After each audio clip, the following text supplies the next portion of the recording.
আজি মই বনালোঁ পনীৰ মছলা। কেনেদৰে বনাইছোঁ চাওঁ আহকচোন।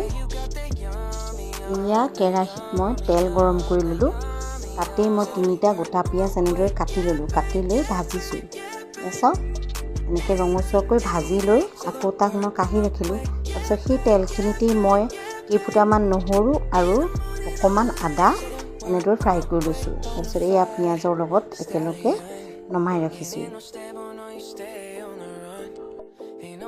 এয়া মই 2টা বিলাহী কাটি ৰাখিলোঁ। তাৰপিছত আগতে যিখিনি পিঁয়াজ নহৰু মই ভাজি লৈছিলোঁ সেইখিনি মই মিক্সিত দিলোঁ। এয়া মই পিচি পেলাই পেষ্ট বনাই লৈছোঁ।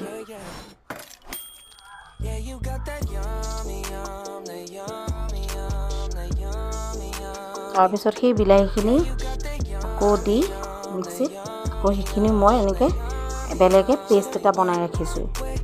এয়া মই কেৰাহীত তেল দিলোঁ। তাৰপিছত অকণমান গোটা জিৰা দিলোঁ। তাৰপিছত সেইখিনি ফুটাৰ পাছতেই মই এখিলা তেজপাত দি দিলোঁ।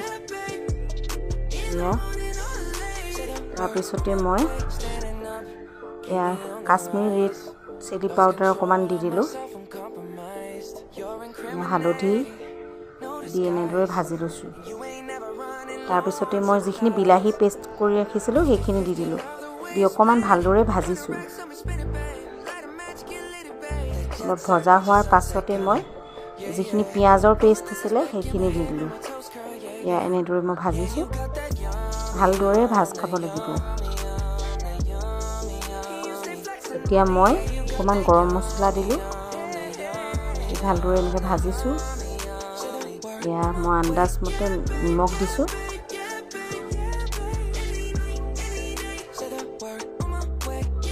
এয়া তাৰপিছতে মই অকণমান গৰম পানী দি দিছোঁ। ভালকৈ ভজা হোৱাৰ পাছতহে দিব লাগিব দেই।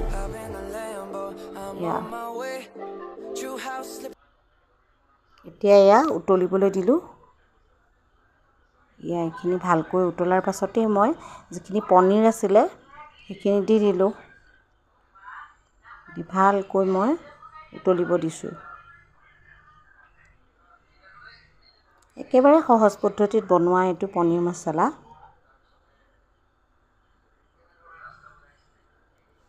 পনীৰটো কিছুমানে ভাজি লয়, কিন্তু মই কেঁচাই দিছোঁ। মই এনেদৰে বেছি ভাল পাওঁ খাই।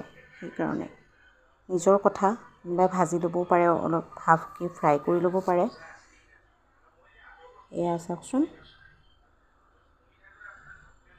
এয়া ভালকৈ উতলিব দিছোঁ। হৈ গ'ল ৰেডি মোৰ পনীৰ মছলা। এয়া মই পোলাওৰ লগত পৰিৱেশন কৰিলোঁ দেই। আপোনালোকেও বনাই চাবচোন।